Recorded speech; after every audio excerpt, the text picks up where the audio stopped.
This is 7 News at 5. History on the record in a New York City courtroom today. For the first time, a former U.S. president has been criminally charged. With that happening inside, tempers flared outside. Supporters of the former president clashed with those who say justice is now being served. Hello again and good evening. Former President Donald Trump arrested. The charges, 34 felony counts of falsifying business records. Mr. Trump pleading not guilty on all counts. 7's Joe Rotes live at the criminal courthouse. He's in Manhattan where he's been reviewing the indictment. Joe. And we are learning a lot about what prosecutors believe Donald Trump did with associates of his, including an attorney, Michael Cohen.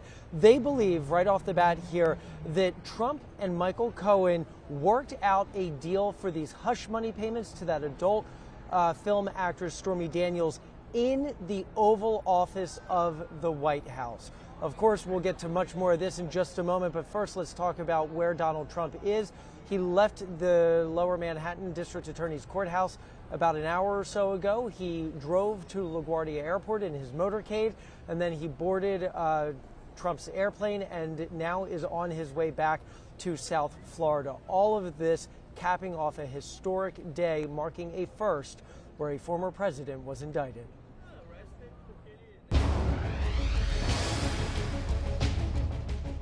President Trump, will you come speak to us? President Trump? An unprecedented and historic day for America. Former President Donald Trump facing a judge on over 30 felony counts. It's the first time a former president faced criminal charges. A somber Trump inside the courtroom as Judge Juan Merchan read all the charges brought against him. The 45th president pleading not guilty.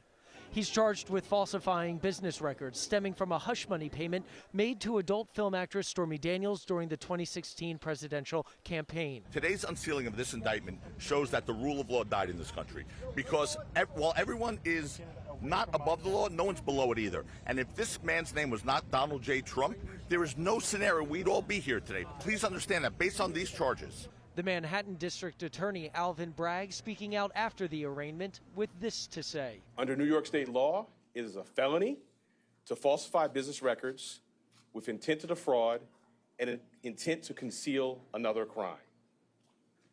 That is exactly what this case is about. We cannot and will not normalize serious criminal conduct. Just before, the former president walked into the Manhattan courthouse, donned with his signature dark suit and red tie. The hallway filled with Secret Service and other law enforcement officers. Inside, court officials filed a record of his name, age, birth date, height, and weight before taking his fingerprints via a computerized system. Earlier in the day, Mr. Trump pumping his fist and waving to the crowd while leaving the Trump Tower shortly after 1 p.m., bound for that Manhattan courthouse. His 8-car motorcade heavily guarded on the ground and by the air, taking a nearly 4-mile ride to the courthouse from the Trump Tower to be arrested and arraigned. During the drive, the ex-commander-in-chief posting on his social media platform, quote, "Heading to Lower Manhattan, the courthouse. Seems so surreal. Wow, they are going to arrest me. Can't believe this is happening in America."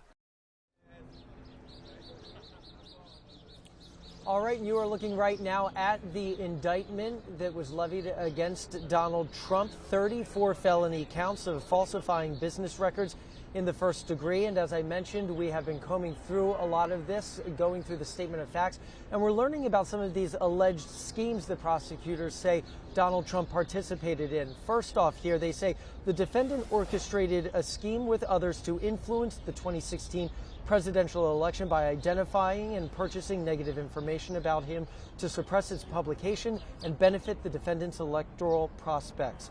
So let's talk about what these schemes are. There's 4 of them. The first one, the catch and kill scheme to suppress negative information. This was as Trump was running for president. He and others, they say, agreed to identify and suppress negative stories about him. Then there's the 2015 Trump Tower meeting, which alleges soon after Trump announced his candidacy, he met with Lawyer A, they say, which we now know that to be Michael Cohen, as well as top officials with American Media Inc., where they agreed to help with Trump's campaign by looking out for any negative stories. Then they say that Trump was able to suppress the doorman story. This was a former doorman for Trump Tower who was trying to sell information regarding a child Mr. Trump allegedly fathered out of wedlock.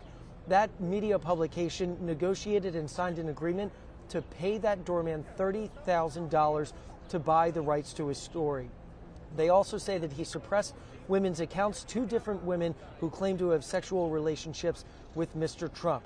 Finally here, the prosecutors say after the election, the defendant reimbursed Lawyer A, again, who we now know to be Michael Cohen, for the illegal payment through a series of monthly checks. Again, that deal being done inside the Oval Office. Michael Cohen already going to jail for a year for his role in this scheme.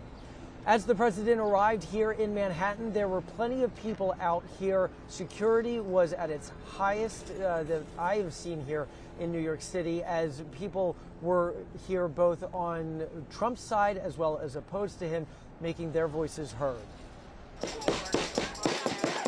A frenzy outside the Manhattan District Attorney's office on Tuesday. Trump! Trump! Supporters of former President Donald Trump and those who oppose him gathering in a small park just feet away from where the 76-year-old turned himself into police. A crime is a crime. He's not above the law. And let's be clear, we've known for a long time that this man does harm. I am a Trump supporter, and I would love that he will win the next election, and I really think he will after all of this. The two sides divided by a barricade as New York police tried to keep the crowd calm. Still, a few minor scuffles broke out as the groups grew even more passionate. In the crowd at one point, Georgia Congresswoman Marjorie Taylor Greene, swarmed by cameras and supporters as she staunchly defends Trump. George Santos, another congressman, also taking a lap around the park.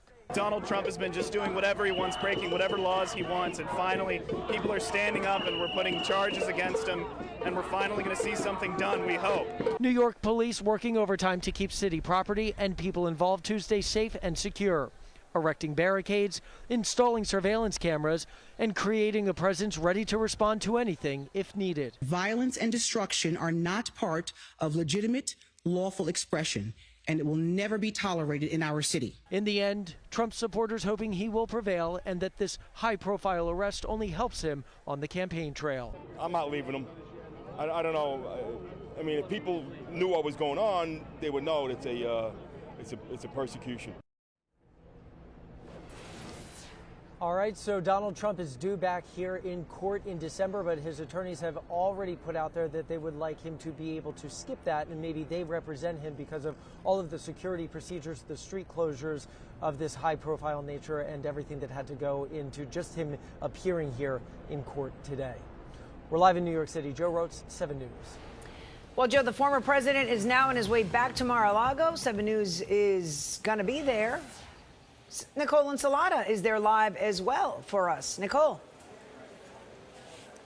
Well, Belkis, I can tell you right here inside the ballroom at Mar-a-Lago, and let's take a quick look behind me. Of course, all of the supporters have not, of course, filled in yet, have not filed into the ballroom. We're expecting the former president to speak around 8:15 or so. We counted about space for almost 500 folks here in this ballroom, and it definitely will be a much more friendly and comforting crowd, most likely, than he saw there on the streets of New York, at least in part. The president now, really the former president, walking into, again, a space where he is going to, what we understand will probably be more like a campaign rally, and certainly that does seem to be the mood here. Of course, between what we saw there in New York and his demeanor, we likely will see something perhaps a little bit lighter now that he's spending time on his own plane and heading back to his home here in Florida. So we are expecting most likely some of his Republican supporters, those who have already come out for him in this early presidential season, likely to be here as well as a lot of the supporters who are very hardcore for the former president, even in these very early days of this next presidential cycle. So once again, you can hear that there is music playing, and it does have sort of the feel of some of the campaign rallies we saw back in 2015 and 2016, and we will be here for that. Reporting live at Mar-a-Lago in Palm Beach, Nicole Ensalada, 7 News. Okay, Nicole, stay with 7 News. Keep it here as things play out following former President Trump's arrest. We'll have the latest on air, online, on our social media platforms, and, of course, the 7 News app.